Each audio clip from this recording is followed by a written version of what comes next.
శ్రీ సాయి సచ్చరిత్రము మొదటి రోజు పారాయణం. పారాయణ ఫలము. శ్రీ సాయిబాబా సచ్చరిత్రము సముద్రము వలె విశాలమైనది, లోతైనది. దీనియందు మునిగిన వారందరూ భక్తి జ్ఞానములను మణులను సాధించి ఇతరులకు పంచిపెట్టవచ్చు. బాబా యొక్క నీతి బోధకములకు కథలను, లీలలను పాఠకులకు మిక్కిలి ఆశ్చర్యమును కలుగజేయును. దుఃఖితులకు ఉపశాంతిని, ఆనందమును కల్పించును. ఇహపరములకు అవపరమైన బుద్ధిని, జ్ఞానమును ప్రసాదించును. శ్రీ సాయిబాబా సచ్చరిత్రమును చదివిడి, వినిడి, తెలుసుకొనిడి మరియు మననము చేసేడి భక్తులు బ్రహ్మైక్య, అష్టాంగయోగ ప్రావీణ్యములను, ధ్యానానందమును పొందెదరు. వారి భయములు తొలగును, మనోవైకల్యములు నశించును, అవిద్య నిష్క్రమించును. ఎవరైతే ఈ గ్రంథమును శ్రద్ధాపూర్వకముగా చదివెదరో, వినెదరో వారికి బాబాయందు గాఢమైన భక్తి, ప్రేమ, విశ్వాసములు ఏర్పడును. వారి మాయామయ సంసార సాగరమున వలీలగా తరింపగలిగెదరు. నిజమునకీ జీవుడు సత్వ, రజస్, తమోగుణములు మూడింటికిని అతీతుడై ఉండి కూడా మాయచే కప్పబడియున్న కారణముగా తన నైజమగు సచ్చిత్ ఆనందమును విస్మరించి భ్రాంతియే సత్యముగా తలంచి ద్వంద్వస్వభావమునకు తలవంచి ఈషణత్రయ తాపత్రయాదులకు లోనై చతుర్విధ పురుషార్థ సాధనమును త్యజించి పంచేంద్రియ విషయానుకువములను మరగి అరిషడ్వర్గములచే దెబ్బతీయబడి సప్తవ్యసనముల మత్తునందు మునిగి అష్టకష్టముల పాలును ఎగుచూ నవరంధ్రముల తోలుతిత్తియందు దశచెడి మసలచున్నాడు. ఇట్టి కష్ట నిష్ఠురమైన సంసార వేదనలన్నింటి నుండియూ మనలను బయటపడవేయగల శక్తి ఒక్క గురువునకు మాత్రమే ఉన్నది. విముక్తిని కోరువారికి గురుచరణములాశ్రయించుట కంటే వేరు మార్గము లేదనున్నది ప్రాజ్ఞలెల్లరునూ అంగీకరించిన సత్యము. గు అనగా చీకటి, రు అనగా అందునుండి తప్పించువారే గురువులు. అట్టి గురువులకు సర్వస్య శరణాగతి చేయనిదే మానవుడు విముక్తిని పొందుట అసాధ్యము. తామవతార పురుషులైనను రాముడు విశిష్ట విశ్వామిత్రులను, కృష్ణుడు సాందీపుని తమ గురువులుగా భావించి సేవించినారు. కురుక్షేత్రమునందు అర్జునుడు శ్రీకృష్ణుడినే సద్గురువుగా వరించి తరించినాడు. వివేకానందులు రామకృష్ణ పరమహంసకు శిష్యులగుట ఇవన్నీయు గురువు యొక్క గొప్పతనమును, ఆవశ్యకతను చాటిచెప్పుచునేయున్నవి. గురువులేని విద్య కూడిరాదు అను నానుడి మనమెరిగినదే కదా. ఎవరికి వారే చదువుకొని పరీక్షలయందు ఉత్తీర్ణులగుటకు ఆధ్యాత్మిక మార్గము లౌకిక విద్య కాదు కదా. కావున ఈ జీవుడు ఇహపరములు సాధించవలనన్నచో సద్గురువునాశ్రయించుట ఒక్కటే శరణ్యము. అట్లాశ్రయించిన శిష్యులను సన్మార్గమున నడిపించి తమ నైజంలోనికి తరలించువారే సద్గురువులు. అట్టి సద్గురువులలోనెల్లా సర్వోత్తములగు శ్రీ దక్షిణామూర్తి వారికిని, దత్తాత్రేయుల వారికిని, శంకరాచార్యుల వారికిని, శ్రీ షిరిడీ సాయిబాబా వారికిని ప్రణమిల్లుదాం. సద్గురుపాదులైన శ్రీ షిరిడీ సాయిబాబా వారి దయా వీక్షణములకు అంతమనునదియే లేదు. వారి అనుగ్రహము వలనే విద్యాపాఠవము తక్కువైనను షేవడే అనేనతడు న్యాయవాద పరీక్షయందను, గ్రహచారము బాగులేకున్నను బాబా టెండూల్కర్ అనువాడు వైద్య పరీక్షయందను, ఇంకను అనేకమంది విద్యార్థులు తమ తమ పరీక్షలలోనూ ఉత్తీర్ణులైనారు. ఎందరికో వివాహములైనవి, అనేకమంది నిరుద్యోగులకు ఉద్యోగములు లభించినవి, ఉద్యోగస్తులకు ఉన్నత పదవులు లాభించినవి, మరికొందరికో వారి కొలవులు శాశ్వతములైనవి. గంగాధర్ పంత్, నానాసాహెబ్ చాందోర్కర్ లాంటి వారెందరో సాయిబాబా అనుగ్రహముచే ఆరోగ్యవంతులైనారు. పేదవారి దరిద్రము తొలగిపోయినవి, దరిద్రులు ధనికులైనారు, ధనికులు మరింత ధనికులుగాను, ధర్మాత్ములుగాను, యోగ సాధకులు సిద్ధిని పొందినారు. తన భక్తుల ఇండ్లలో తిండికిని, బట్టకును ఎన్నడునూ కరువు రానియనని శ్రీ సాయిబాబాయే స్వయంగా ప్రతిజ్ఞాపూర్వకముగా చెప్పియున్నారు. శిష్యులు అర్జునులైనచో బాబా సాక్షాత్తు శ్రీకృష్ణ పరమాత్ములే. వారి భక్తులకు వారు చింతామణి రత్నము, కామధేనువు, కల్పవృక్షముల కంటే అధికులు.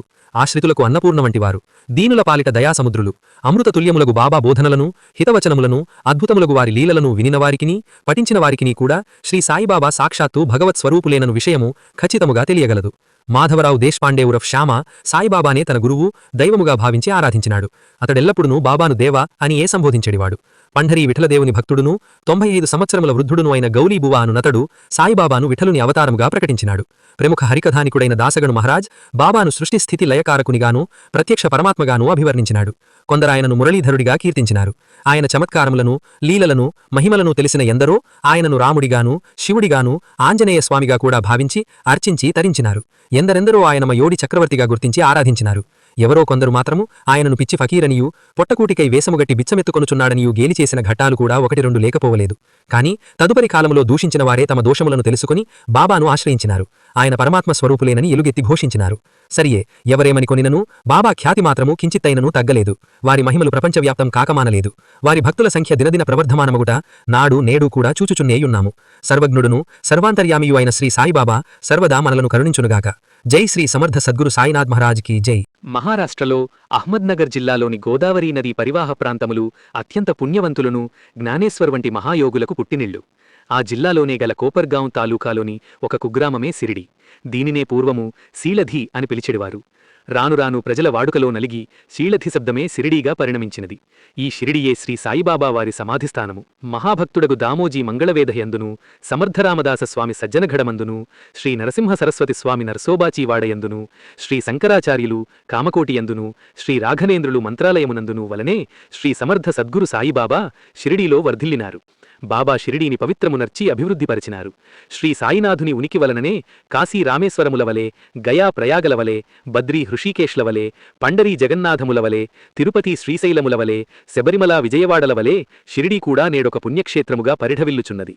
ఆనాటికి వెనుకబడిన గ్రామములన్నిటి యందున వెనుకబడిన గ్రామము షిరిడి. అది 1854వ సంవత్సరము. ఒకనాడు ఆ గ్రామమందలి ఒకానొక వేప చెట్టు క్రింద తపస్సాచరించుచున్న 16 సంవత్సరముల కుర్రావాడొకడు హఠాత్తుగా సాక్షాత్కరించాడు. చూచుటకు బాలుడే అయినను ఎట్టి చాపల్యములునూ లేక నిర్మోహిగను, నిర్వికల్పునిగాను, నిర్వికారునిగాను తోచెడివాడు. ఎవరితోనూ కలువక, చలికిని ఎండకునూ చెదరక, సమస్థుడై రాత్రులందు సైతము ఒంటరిగానే నిర్భీతుడై యుండెడివాడు. ఆ కుర్రావాని పుట్టు పూర్వోత్తరముల గురించి, ఊరు పేరు గురించి ఎందరెంత ప్రశ్నించిననూ జవాబు ఇచ్చేవాడే కాదు. షిరిడీలో ఖండోబా శైవ ఆలయమున్నది. అప్పుడప్పుడు ఖండోబా అచ్చటి గణాచారి మీద వాలుట జరుగుచుండదిది. ఒకసారి అట్లే పూనకము రాగా ఊరివారందరూ కలిసి ఆ కుర్రావాని గురించి ప్రశ్నించినారు. ఖండోబా వారిచేత ఒక స్థలమును త్రవ్వించగా అడుగున ఒక భూగృహము, దానిలో 4 దీపములు, జపమాలలు మొదలగునవి ఉన్నవి. ఆ కుర్రావాడు ఇక్కడ 12 ఏళ్లు తపస్సు చేసినాడు అని ఖండోబ చెప్పుటతో ప్రజలు మరింత ఆశ్చర్యపోయారు. 16 ఏళ్ల కుర్రావాడు 12 ఏళ్లు తపస్సు చేసిననినచో అతగాడు 4 ఏళ్ల ప్రాయము నుండే మొదలుపెట్టవలను గదా.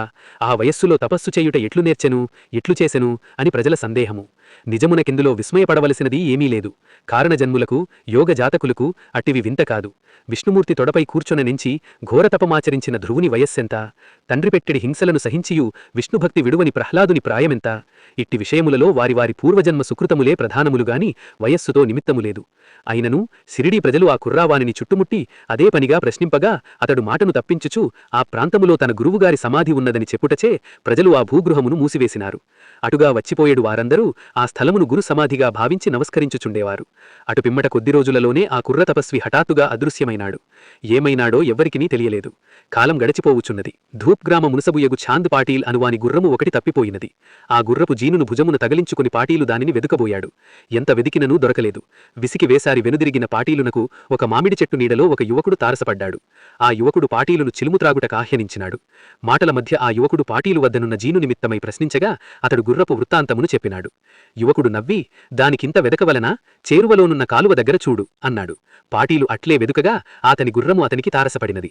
దానిని తీసుకుని అతడు ఆ వింత యువకుని వద్దకు వచ్చాడు. అప్పటికి చిలుము తయారైనది. గుడ్డను తడపుటకు నీరును, చిలుము నంటించుటకు నిప్పునూ కావలసియున్నవి. యువకుడు తన వద్దనున్న సటకాతో నేలను మూదగా నీరును, ఇనుప చువ్వతో నేలను త్రవ్వగా నిప్పునూ వచ్చినవి. పాటీలునకు నోట మాటరాలేదు. ఆ యువకుడెవరో మహాయోగి కావలనని తలచి తన ఇంటికి ఆహ్వానించినాడు. పాటీలు ప్రార్థనను మన్నించి ఆ యువకుడు అతని ఇంటికి వెళ్లి అచ్చట ఉండసాగినాడు. అంతలో పాటీలు భార్య యొక్క తమ్ముని కుమారుని వివాహం వచ్చినది. పెండ్లి కుమార్తెది షిరిడీ ఎగుటచే అందరూ షిరిడీ ప్రయాణమైనారు. వారితో పాటే ఆ వింత యువకుడు కూడా బయలుదేరినాడు. సాయి నామకరణము. మగపెండ్లివారు షిరిడీలోని భక్త మహాల్సపతిగారి పొలంలోని చెట్ల నీడలో విడిది చేసిరి. ఖండోబా ఆలయం ప్రక్కనున్న ఖాళీ స్థలంలో బండ్ల నాపి ఒకరొకరిగా దిగసాగినారు. పెండ్లివారితో బాటే బండి దిగుచున్న వింత యువకుని చూడగానే మహాల్సపతి కళ్ళు మెరిసినవి. ఆ యువకుడు మరెవరో కాదు, నాటికి 3 ఏళ్ల క్రితం షిరిడీలో కొన్ని నాళ్లు ఉండి అదృశ్యమైన బాలయోగియే. అతన్ని గుర్తించగానే మహాల్సపతి ఆదరానంద ఆత్రములతో దయచేయుము సాయి, దయచేయుము అని స్వాగతించినాడు. వారి భాషలో సాయి అనగా ఋషి లేదా యోగి అని అర్థమట. ఏ కళ్యాణవేళందా ఆ మహాల్సపతి అట్లాహ్వానించినాడో గాని వారికదియే సార్థక నామమైపోయినది. ఆ క్షణం ముండేయే వారు సాయిగాను, తదుపరి సాయిబాబాగాను ప్రసిద్ధి అయినారు. జరగవలసిన వివాహం నిర్విఘ్నంగా జరిగిపోయినది. నవవధూవరుల సమేతంగా పెండ్లివారందరూనూ వారి స్వగ్రామమునకేగినారు. కాని జగత్ కళ్యాణకరుడగు సాయి మాత్రం షిరిడీలోనే స్థిరపడిపోయినారు. నాటి నుండియూ శ్రీబాబా సిరిడీవాసులైనారు. దేవీదాసను యోగియు, జానకీదాస్ గోసాయి అనువారును సత్సంగులైనారు. మహల్సాపతి, తాత్యాకోటేలు మంచి మిత్రులైనారు. ఆ పిదప మాధవరావు దేశ్పాండే అనువాడు మైత్రీపూర్వక భక్తుడైనాడు. బాబా అతనిని శ్యామ అని పిలుచుచుండటచే అతనికా పేరే ప్రసిద్ధమైనది. అతడు బాబాను దేవా అని పిలిచెడివాడు. ఆదిలో సాయిబాబా జుత్తు పెంచుకుని పహిల్వానువలే దుస్తులు ధరించియుండేవారు. ప్రతిదినము ఉదయమున రోగులకు చికిత్స చేసెడివారు. ఆయన మహిమ వలన అవిటివారు అవయవములు పొందిరి. కుష్ఠురోగులు సైతం రోగ విముక్తులయ్యేడివారు. పిదప బాబా చేరువ అరణ్యములలోనికి పోయి తపస్సులో లీనమయ్యేవారు. తాత్యాకోటే తల్లియగు బాయిజాబాయి సాయిబాబా కోసమై ఆహారమును ఒక గంపలో నుంచుకుని మిట్ట మధ్యాహ్నము వేళ అడవి ఎంతయూ తిరిగి బాబాను కనుగొని వారిచేత బలవంతముగానైనను కాస్తంత భోజనము చేయించేది. ఆ తొలినాళ్లలోనే బాబా అప్పుడప్పుడు చేరువలోని రహాతా గ్రామమునకు వెళ్లి వచ్చుచుండెడివారు. మరలి వచ్చినప్పుడు బంతి, గన్నేరు, నిత్యమల్లి మొదలగు పూలమొక్కలను తెచ్చి సిరిడీలోని ఖాళీ స్థలమునందు పాతి తానే స్వయముగా వాటికి నీరు పోసేవారు. శ్రీ సాయి కృషిచే అనతికాలములోనే అచ్చట ఒక పూలతోట తయారైనది. బాబా తానే స్వయముగా తోటమాలిగా శ్రమించి పెంచిన మొక్కలతో ఏర్పడిన ఆ పూలతోటయందే ప్రస్తుతము వారి సమాధియున్నది. లెక్కలేనంతమంది భక్తులు ఈనాడు సిరిడీ పోవుటకు ఉత్సాహపడుచున్నది ఆ సమాధిని సందర్శించుటకే. మరొక కథ. సిరిడీ గ్రామములో కుస్తీ పోటీలు జరుగుట ఒక రివాజు. ఆ ఊరిలోని వస్తాదులలో కాస్తంత పేరున్న తంబోలి మొహియుద్దీన్తో ఏదో కారణమున శ్రీ సాయిబాబా కుస్తీ పోటీకి దిగినారు. ఆ పోటీలో బాబా ఓడిపోయినట్లుగా ప్రకటించబడినది. నిజమునకిదొక లీల. బాబా తన సంపూర్ణ వైరాగ్య జీవితమును ప్రదర్శించుకొనుటకుగాను తంబోలీని నిమిత్తమాత్రునిగా చేసుకునినారేగాని నిజమునకయ్య ఆయనను ఓడించగలవారెవ్వరూ? సాక్షాత్తు పరమాత్ముడగు శ్రీకృష్ణుడు జరాసంధున కోడినట్లుగా నటించి మధుర నుండి ద్వారకకు మారినట్లుగా. అది మొదలు ఆయన పద్ధతియే మారిపోయినది. లంగోటీని బిగించుకుని పొడవాటి కఫనీని ధరించి తలకొక గుడ్డను కట్టుకుని దానిని ఎడమవైపునకు పిడవవలే చుట్టుకొనిడివారు. ఒక గోనెతుండును పరచుకొని దానిపైననే కూర్చునేవారు. అప్పుడప్పుడు చేరువయందుగల నీమగామంలో త్రయంబక్ డేంగ్లే ఇంటికి మాత్రమే వెళ్లివచ్చుచుండెడివారు. ఆ డేంగ్లేగారి తమ్ముడే నానాసాహెబ్. అతనికి ద్వితీయ వివాహమైనను సంతానము కలగకుండుటచే వారు సాయిబాబానాశ్రయించినారు. శ్రీ సాయిబాబా ఆశీర్వచనముతో వారికి సంతతి కలిగెను. ఆ కారణముగా తొలుతగా బాబా ఖ్యాతి అహ్మద్నగర్ వరకును వ్యాపించినది. అంతవరకును ఆయనను గౌరవించుచున్న సిరిడీలోని కొందరు వారి కీర్తిని విని వారిని గమనింపసాగినారు. మొదటగా వారికి ఎదురైనది బాబా యొక్క యోగశక్తి. అద్భుత యోగము, ధౌతి. యోగాభ్యాసపరులు తమ శరీరమందలి లోపలి భాగములను శుభ్రం చేయుటకుగాను 3 అంగుళముల వెడల్పు 22.5 అంగుళముల పొడవును గల గుడ్డను మ్రింగి అరగంట వరకు కడుపులో ఉండనిచ్చి తిరిగి దానిని బయటకు తీసెదరు. దానిని ధౌతి అందురు. బాబా కూడా ఇట్టి ధౌతీని చేసుకొనిడివారు. కాని వారి ధౌతి అతి విచిత్రముగా ఉండేది. మసీదునకు కొంత ఎడములో ఒక బావి కలదు. ఒకనాడచ్చట బాబా తన ఊపిరితిత్తులను బయటకు కక్కి వాటిని నీటిలో శుభ్రపరచి చెంతనే ఉన్న నేరేడు చెట్టుపై ఆరవేసి పిమ్మట మరల తన లోపల అమర్చుకునేవారు. ఇది ప్రత్యక్షముగా చూసిన కొందరికి బాబా పట్ల భయభక్తులు పెరిగినవి. అట్లే ఒకసారి బాబా తన శరీరావయవములన్నింటినీ వేరువేరుగా చేసి మసీదులోని వేరువేరు స్థలములలో పడేశారు. అది తెలియక మసీదునకు పోయిన ఒక వ్యక్తి బాబా అవయవములను చూసి ఆయన చనిపోయినారనుకునినాడు. కాని ఆ వార్త ముందుగా తాను బయటపెట్టినచో తానే నరికివేసితినందురను భయముతో మౌనము వహించెను. మర్నాడు అందరితో బాటుగానే ఏమియూ తెలియనట్లుగా మసీదునకు పోగా అచ్చట బాబా సజీవులుగాను సర్వాంగ సుందరముగాను దర్శనమిచ్చినారు. బాబా ఆ అమాయకుణ్ణి తన చెంతకు పిలిచి "భయపడకుము, బ్రతికియేయున్నాను" అని ధైర్యం చెప్పి నుదుట ఊదిపూసినారు. దీనినే ఖండయోగమందురు. శవాసనము, యోగ సమాధి. బాబా మరియొకప్పుడు అనగా 1886 మార్గశిర పౌర్ణమి నాడు భక్త మహల్సాపతిని పిలిచి "మామా, నా శరీరమును 3 రోజుల వరకు కాపాడుము. తిరిగి వచ్చితినే సరియే. లేనచో నా శరీరమును ఎదురుగా ఉన్న ఖాళీ స్థలములో పాతిపెట్టి గుర్తుగా 2 జెండాలను గుర్చుము" అని చెప్పినారు. ఆ రాత్రి 10 గంటలకు బాబా నేలపై పడుకొనిపోయిరి. ఊపిరి నిలిచిపోయింది. నాడి ఆడటం లేదు. శరీరం శవంవలే ఉన్నది. ప్రజలు బాబా దేహమును సమాధి చెయ్య నిశ్చయించినారు. కాని సాయిపట్ల ఎనలేని విశ్వాసమున్న మహల్సాపతి వారడ్డగించెను. బాబా చెప్పిన గడువు పూర్తి కానిదే ఆ దేహమును తాకుటకు వీలు లేదు అని భీష్మించినాడు. బాబా శరీరమును తన తొడపైన పెట్టుకుని 3 రోజులను అట్లే కాపాడుచూ కూర్చునినాడు. 3 దినముల పిదప తెల్లవారుఝామున 3 గంటలకు బాబా శరీరములో ప్రాణమున్నట్లుగా కనబడేది. క్రమముగా నాడి, ఊపిరి ఆడుట ప్రారంభించినవి. కడుపు కదలెను. కళ్ళు తెరచినారు. మెల్లగా కాళ్ళు చేతులు సాగదీసుచూ బాబా లేచినారు. దీనిని బట్టి బాబా యొక్క యోగశక్తి మనకు బోధపడుచున్నది గదా. అంతేకాదు, ఇప్పుడాయన సమాధి చెందుట కూడా అట్టి యోగ చమత్కారమే గాని ఇతరము కాదు. నేటికిని ఆయన పిలిచిన భక్తులకు పలుకుచున్నేయున్నారు. తనకై తపించు భక్తులకు దర్శనమిస్తున్నేయున్నారు. శరణాగతుల కెనలేని సహాయమునందించుచున్నేయున్నారు. కావలసినవి శ్రద్ధా విశ్వాసములు మాత్రమే. శ్రీ సాయిబాబాకు పువ్వుల వలనే దీపాలనినను చాలా ఇష్టము. భిక్షాపరముగా ఊరిలోని సావుకారులను యాచించి నూనెను తెచ్చి ప్రతి రాత్రియూ మసీదులో దీపాలను వెలిగించి పెట్టెడివారు. కాని వాణిజ్యశీలులైన ఆ సావుకారులందరూ కూడబల్లుకొని బాబాకు నూనె ఇయ్యరాదని నిర్ణయించుకొనినారు. యథాప్రకారము బాబా ఎవరిని యాచించినను నూనె లభించలేదు. అందులకాయన నవ్వుకుని మసీదునకు మరలివచ్చినారు. ఈ రాత్రికి ఈ ఫకీరు దీపాలెట్లు పెట్టునో చూసెదమని కొందరు వ్యాపారస్తులు కూడా వచ్చి చాటుగా దాగి చూచుండిరి. బాబా మసీదునందు కొంచెము నూనె జిడ్డుతో పడియున్న తన తంబిరేలు డొక్కులో నీటిని పోసి అది తాను త్రాగి పావనము చేసి తిరిగి దానినే గ్లాసులోనికి యుమ్మి ఆ యుమ్మి కలిసిన నీళ్లనే ప్రమిదల్లో పోసి దీపాలు వెలిగించెను. అత్యంత ఆశ్చర్యముగా ఆ ప్రమిదల రాత్రంతయు దేదీప్యమానముగా వెలిగినవి. అది గమనించిన బేహారులు భయపడి భక్తియుక్తులై తమ అపరాధమును క్షమించవలసినదిగా బాబాను ప్రార్థించినారు. పరమదయాళువు బాబా వెనువెంటనే కరుణించినారు. ఇక ముందైనను జాగ్రత్తగా ఉండండి. మీరిప్పుడిచ్చినదే రేపు మీకు లభిస్తుందని గుర్తుంచుకోండి అని దీవించి పంపివేసినారు. బాబాకు ప్రియమైన వానిలో పువ్వులు, దీపాలు వలనే భగవన్నామస్మరణము కూడా ఒకటి. దైవస్మరణ చేయి వారి పట్ల బాబా ఎక్కువ మక్కువను చూపుచుండెడివారు. సిరిడీలో రోహిల్లా అనువాడొకడుండేవాడు. వాని కంఠస్వరము కర్ణ కఠోరంగా ఉండేది. రేయింబవళ్లను భేదం పాటించకుండా నియమిత సమయములందెల్లా 100 గాడిదలొకేసారి ఓండ్రె పెట్టినట్లుగా ఖురాన్లోని కల్మాను అరుచుచుండెడివాడు. ఆ స్వరమును భరించలేని సిరిడీ ప్రజలు దాని గురించి బాబాకు మొరపెట్టగా, బాబా, ఆ రోహిల్లాకొక గయ్యాళి పెండ్లాము గలదు. వాడట్లు అరవనిచో ఆ పెండ్లాము వానిని నన్నూ కూడా బాధిస్తుంది. వాడు అల్లాను ప్రార్థించుటచే పెండ్లాము ఏమియూ చేయలేక హింసించుట మానుచున్నది. వాని విషయములో ఏమియూ అనవలదు అని ప్రజలనే మందలించి పంపివేసినారు. నిజమునకి రోహిల్లాకు భార్యయే లేదని ఊరంతయూ ఎరుగను. కాని బాబా చెప్పిన భార్య మాయ. ఈ సంసార మాయ నుండి తప్పించుకోవుటకు భగవత్ స్మరణమును శ్రవణమును మాత్రమే సాధకములు అని బాబా ఉద్దేశ్యము. కావున మనము కూడా ఈ విపత్కర సంసారమాయ నుండి తప్పించుకోవుటకు గాను సద్గురుడును ప్రత్యక్ష భగవానుడును అయిన శ్రీసాయిబాబాను స్మరించదుముగాక. దాసుగను ప్రయాగ స్నానము. బాబా సిరిడీని విడచి ఎక్కడకునూ వెళ్లకపోయినను వారి లీలలు చమత్కారములు మహిమలు దేశమంతయునూ ప్రాకుచుండెడిని. అన్ని ప్రాంతముల నుండియూ భక్తులు సిరిడీ వచ్చి సాయిని దర్శించి వారి ఆశీర్వాదములను ఊదీ ప్రసాదమును అందుకొనుచుండెడివారు. శ్రీ సాయి దర్శన మాత్రముననే భక్తుల ఆతృతలు అణగారిపోయేడివి, మనశ్శాంతి కలిగెడిది. ఆనాటి మహారాష్ట్రమందలి ప్రముఖ హరిదాసులలో ఒకడును శ్రీసాయి భక్తుడును బాబా మహిమా ప్రచార దీక్షాబద్ధుడును యగు దాసుగను మహారాజు ఒకసారి సిరిడీ వచ్చి అచ్చటి నుండి ప్రయాగకు పోదలచినాడు. గంగానదీ యమునానదీ కలియు స్థలమునకు ప్రయాగ అని పేరు. ఆ సంగమమందు స్నానమాచరించినచో అఖండ పుణ్యము లభించుననున్నది భారతీయుల నమ్మకము. అందుచే దాసుగను మహారాజ్ ప్రయాగకు వెళ్ళుటకు గాను బాబా అనుమతి కోరెను. వెంటనే బాబా, అంత దూరము పోవలసిన అవసరము లేదు, మన ప్రయాగ ఇచ్చటనే కలదు, నీవు స్నానమాడదలచినచో నన్ను నమ్ముము అనినారు. అంతే, ఆ మాటలు పూర్తి అయినవో లేదో తక్షణమే బాబా యొక్క 2 పాదముల బొటనవ్రేళ్ల నుండియూ గంగా యమునా జలములు కాలువలుగా ప్రవహింపసాగినవి. ఈ చమత్కారమునకు దాసుగను ఆశ్చర్యనిమగ్నుడై భక్తిప్రేమలతో మైమరచినాడు. శ్రీ సాయిబాబా భక్తులలో గోపాలరావు, దాము అన్నా కాసార్ అనువారిరువరూ కలరు. వీరిరువురికినీ ఇద్దరేసి భార్యలున్ననూ సంతానము మాత్రము కలగలేదు. కట్టకడకు వారిరువరునూ బాబా ఆశీర్వాదముచే పుత్రసంతానమును పొందిరి. ఆ సంతోషములో గోపాలరావు సిరిడీలో ఒక ఉత్సవమేదైనను చేయవలెనని సంకల్పించెను. ఈ ఉత్సవమునకు గాను ఒక జెండానిచ్చుటకు దాము అన్నాకాసార్కు పురమాయించెను. అతడు అంగీకరించెను. అట్లే నానాసాహెబ్ నిమోన్కర్ కూడా తానొక నగిషీ జెండానిచ్చుటకు అంగీకరించెను. ఉత్సవము శ్రీరామనవమి నాడు చేయుటకు నిశ్చయమైనది. కాని సిరిడీ కుగ్రామమగుటచే నీటి ఇబ్బంది ఎక్కువగా ఉండెను. గ్రామమంతటికినీ కలిపి 2 నూతులుండెడివి. ఒకటి వేసవికాలములో ఎండిపోయేడిది, రెండవది ఉప్పునీటి బావి. సాయిబాబా ఆ నూతిలో పువ్వులను వేసి దానిని మంచినీటి బావిగా మార్చినారు.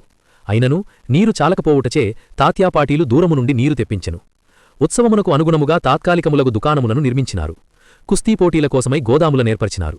సరిగ్గా ఈ ఉత్సవము జరుగునప్పుడే అమీర్ షక్కరను భక్తుడు చందనోత్సవమును ప్రారంభించెను. చందనోత్సవమనున్నది గొప్ప గొప్ప మహమ్మదీయ ఫకీరుల గౌరవార్థమై చేయుదురు. వెడల్పాటి పళ్ళెరములో చందనమును ముద్దగా నుంచి దానిని తలపై పెట్టుకుని సాంబ్రాణి ధూపములతోనూ భజంత్రీలతోనూ ఊరేగించి మసీదునకు వచ్చి మసీదు గోడలపైననూ ఆ చందనమును చేతులతో అద్దెదరు. అది కూడా శ్రీరామనవమి రోజునే ఎగుట ఆశ్చర్యము. పగలు హిందువుల శ్రీరామనవమి జెండా పండుగ, రాత్రి ముస్లిముల చందనోత్సవమును ఎట్టి గొడవలనూ కొట్లాటలనూ లేకుండానే జరుగుచుండెడివి. ఈనాటికినీ మతకలహాలతో అట్టుడికిపోతున్న దేశమున ఆనాడు కూడా పరస్పర గౌరవ మర్యాదలతో ఉత్సవములు జరుపుకొనుట కేవలం శ్రీ బాబా మహిమయే అని చెప్పక తప్పదు. వీనికి తోడు బాబా గోకులాష్టమిని కూడా ప్రవేశపెట్టినారు.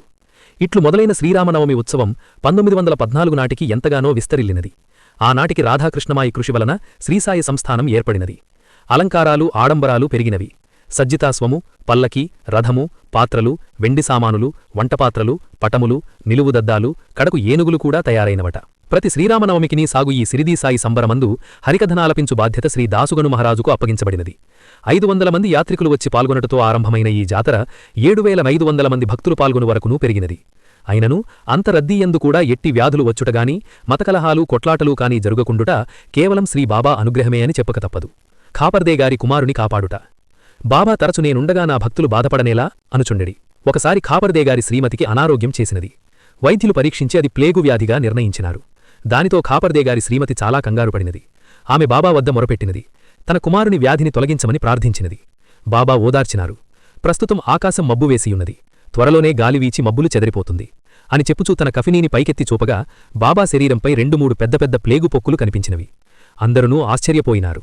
అప్పుడు బాబా, చూచితిరా, నా భక్తుల బాధలను నేనెట్లు భరిస్తున్నాను, ఇంకనూ ఎంతటి బాధనైనా సహించెదను, కానీ నా భక్తులకు మాత్రము కష్టము కలుగనివ్వను సుమం అనినారు.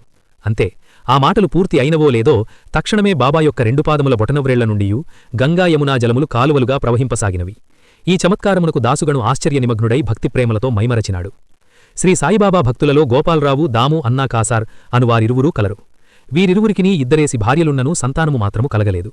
కట్టకడకు వారిరువురునూ బాబా ఆశీర్వాదముచే పుత్రసంతానమును పొందిరి. ఆ సంతోషములో గోపాలరావు సిరిడీలో ఒక ఉత్సవమేదైనను చేయవలనని సంకల్పించెను. ఈ ఉత్సవమునకు గాను ఒక జెండానిచ్చుటకు దాము అన్నాకాసార్కు పురమాయించెను. అతడంగీకరించెను. అట్లే నానాసాహెబ్ నిమోన్కర్ కూడా తానొక నగిషీ జెండానిచ్చుటకు అంగీకరించెను. ఉత్సవము శ్రీరామనవమి నాడు చేయుటకు నిశ్చయమైనది. కాని సిరిడీ కుగ్రామమగుటచే నీటి ఇబ్బంది ఎక్కువగా ఉండెను. గ్రామమంతటికినీ కలిపి రెండు నూతులుండెడివి. ఒకటి వేసవికాలములో ఎండిపోయేడిది, రెండవది ఉప్పునీటి బావి. సాయిబాబా ఆ నూతిలో పువ్వులను వేసి దానిని మంచినీటి బావిగా మార్చినారు. అయినను నీరు చాలకపోవుటచే తాత్యాపాటీలు దూరము నుండి నీరు తెప్పించెను. ఉత్సవమునకు అనుగుణముగా తాత్కాలికములగు దుకాణములను నిర్మించినారు. కుస్తీ పోటీల కోసమై గోదాములనేర్పరిచినారు. సరిగ్గా ఈ ఉత్సవము జరుగునప్పుడే అమీర్ షక్కరను భక్తుడు చందనోత్సవమును ప్రారంభించెను. చందనోత్సవమనున్నది గొప్ప గొప్ప మహమ్మదీయ ఫకీలుల గౌరవార్థమై చేయుదురు. వెడల్పాటి పళ్ళెరములో చందనమును ముద్దగా నుంచి దానిని తలపై పెట్టుకుని సాంబ్రాణి ధూపములతోనూ భజంత్రీలతోనూ ఊరేగించి మసీదునకు వచ్చి మసీదు గోడలపైనను ఆ చందనమును చేతులతో అద్దెదరు. అది కూడా శ్రీరామనవమి రోజునే ఎగుట ఆశ్చర్యము. పగలు హిందువుల శ్రీరామనవమి జెండా పండుగ, రాత్రి ముస్లిముల చందనోత్సవమును ఎట్టి గొడవలను కొట్లాటలను లేకుండానే జరుగుచుండెడివి. ఈనాటికినీ మతకలహాలతో అట్టుడికిపోతున్న దేశమున ఆనాడు కూడా పరస్పర గౌరవ మర్యాదలతో ఉత్సవములు జరుపుకునుట కేవలం శ్రీ బాబా మహిమయే అని చెప్పక తప్పదు. వీనికి తోడు బాబా గోకులాష్టమిని కూడా ప్రవేశపెట్టినారు. ఇట్లు మొదలైన శ్రీరామనవమి ఉత్సవం 1914 నాటికి ఎంతగానో విస్తరిల్లినది. ఆనాటికి రాధాకృష్ణమాయి కృషి వలన శ్రీసాయి సంస్థానం ఏర్పడినది. అలంకారాలు ఆడంబరాలు పెరిగినవి. సజ్జితాస్వము, పల్లకి, రథము, పాత్రలు, వెండి సామానులు, వంటపాత్రలు, పటములు, నిలువుదద్దాలు, కడకు ఏనుగులు కూడా తయారైనవట. ప్రతి శ్రీరామనవమికినీ సాగు ఈ సిరిడీ సాయి సంబరమందు హరికథనాలపించు బాధ్యత శ్రీ దాసుదను మహారాజుకు అప్పగించబడినది. 500 మంది యాత్రికులు వచ్చి పాల్గొనటతో ఆరంభమైన ఈ జాతర 7500 మంది భక్తులు పాల్గొను వరకునూ పెరిగినది. అయినను అంత రద్దీయందు కూడా ఎట్టి వ్యాధులు వచ్చుటగాని మతకలహాలు కొట్లాటలు కాని జరుగకుండుట కేవలం శ్రీ బాబా అనుగ్రహమే అని చెప్పక తప్పదు. ఖాపర్దేగారి కుమారుని కాపాడుట. బాబా తరచు నేనుండగా నా భక్తులు బాధపడనేలా అనుచుండెడి. ఒకసారి ఖాపర్దేగారి శ్రీమతికి అనారోగ్యం చేసినది. వైద్యులు పరీక్షించి అది ప్లేగు వ్యాధిగా నిర్ణయించినారు. దానితో ఖాపర్దేగారి శ్రీమతి చాలా కంగారుపడినది. ఆమె బాబా వద్ద మొరపెట్టినది. తన కుమారుని వ్యాధిని తొలగించమని ప్రార్థించినది. బాబా ఓదార్చినారు.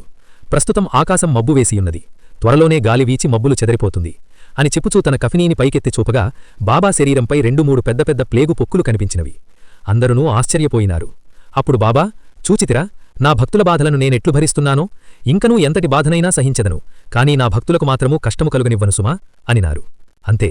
ఆ మాటలు పూర్తి అయినవో లేదో తక్షణమే బాబా యొక్క 2 పాదముల బొటనవ్రేళ్ల నుండియూ గంగా యమునా జలములు కాలువలుగా ప్రవహింపసాగినవి.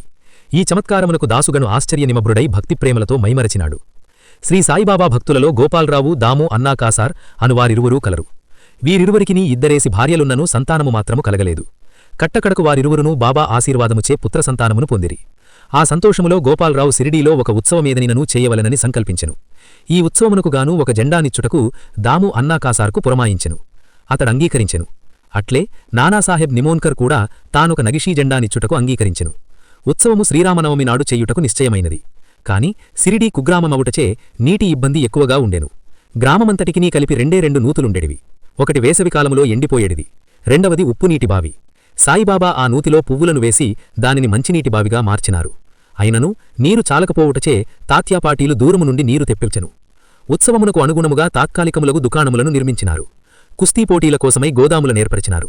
సరిగ్గా ఈ ఉత్సవము జరుగునప్పుడే అమీర్ షక్కరను భక్తుడు చందనోత్సవమును ప్రారంభించెను. చందనోత్సవమనున్నది గొప్ప గొప్ప మహమ్మదీయ ఫకీరుల గౌరవార్థమై చేయుదురు. వెడల్పాటి పళ్ళెరములో చందనమును ముద్దగా నుంచి దానిని తలపై పెట్టుకుని సాంబ్రాణి ధూపములతోనూ భజంత్రీలతోనూ ఊరేగించి మసీదునకు వచ్చి మసీదు గోడలపైననూ ఆ చందనముల చేతులతో అద్దెదరు. అది కూడా శ్రీరామనవమి రోజునే ఎగుట ఆశ్చర్యము. పగలు హిందువుల శ్రీరామనవమి జెండా పండుగ, రాత్రి ముస్లిముల చందనోత్సవమును ఎట్టి గొడవలనూ కొట్లాటలనూ లేకుండానే జరుగుచుండెడివి. ఈనాటికినీ మతకలహాలతో అట్టుడికిపోతున్న దేశమున ఆనాడు కూడా పరస్పర గౌరవ మర్యాదలతో ఉత్సవములు జరుపుకునుట కేవలము బాబా మహిమయే అని చెప్పక తప్పదు. వీనికి తోడు బాబా గోకులాష్టమిని కూడా ప్రవేశపెట్టినారు. ఇట్లు మొదలైన శ్రీరామనవమి ఉత్సవము 1914 నాటికి ఎంతగానో విస్తరిల్లినది. ఆనాటికి రాధాకృష్ణమాయి కృషి వలన శ్రీసాయి సంస్థానమేర్పడినది. అలంకారములు ఆడంబరములు పెరిగినది. సజ్జితాస్వము, పల్లకి, రథము, పాత్రలు, వెండి సామానులు, వంటపాత్రలు, పటములు, నిలువటద్దములు, కడకు ఏనుగులు కూడా తయారైనవట. ప్రతి శ్రీరామనవమికిని సాగు ఈ సిరిడీ సాయి సంబరమందు హరికథనాలపించు బాధ్యత శ్రీ దాసుగను మహారాజునకు అప్పగించబడినది. 500 మంది యాత్రికులు వచ్చి పాల్గొనుటతో ఆరంభమైన ఈ జాతర 7500 మంది భక్తులు పాల్గొను వరకునూ పెరిగినది. అయినను అంత రద్దీయందు కూడా ఎట్టి వ్యాధులు వచ్చుటగాని మత కలహములు కొట్లాటలను కాని జరుగకుండుట కేవలము శ్రీ బాబా అనుగ్రహమే. ఖాపరిడేగారి కుమారుని కాపాడుట. బాబా తరచూ నేనుండగా నా భక్తులు బాధపడనేలా అనుచుండెడివారు. ఒకసారి ఖాపరిడేగారి కుమారునకు అనారోగ్యము చేసినది. వైద్యులు పరీక్షించి అది ప్లేగు వ్యాధిగా నిర్ణయించినారు. దానితో ఖాపరిడేగారి శ్రీమతి చాలా కంగారుపడినది. ఆమె బాబా వద్ద మొరపెట్టినది. తన కుమారుని వ్యాధిని తొలగించమని ప్రార్థించినది. బాబా ఆమెను ఓదార్చినారు. ప్రస్తుతము ఆకాశము మబ్బువేసియున్నది, త్వరలోనే గాలివీచి మబ్బులు చెదరిపోవును అని చెప్పుచూ తన కఫనీని పైకెత్తి చూపగా బాబా శరీరముపై 2-3 పెద్ద పెద్ద ప్లేగు పొక్కులు కనిపించినవి.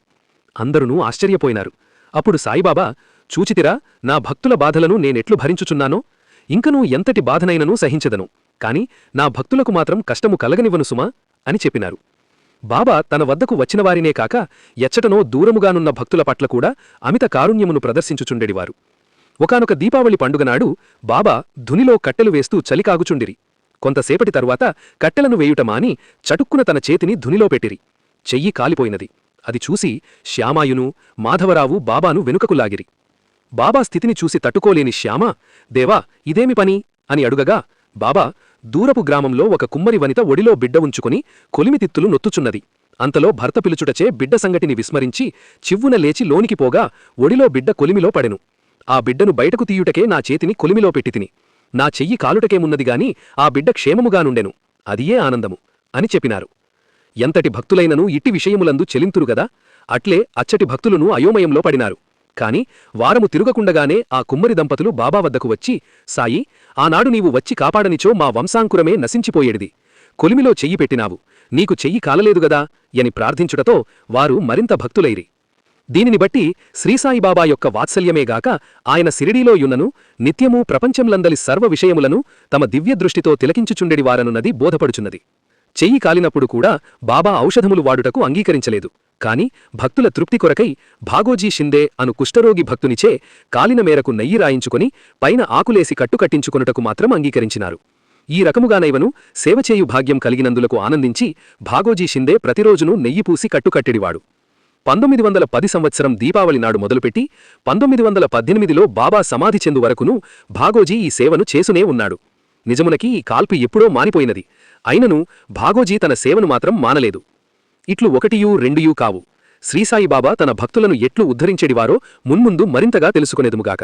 తన బోధలను గాథలను పఠించువారిని వినడివారిని బాబా తప్పక అనుగ్రహించెదరుగాక.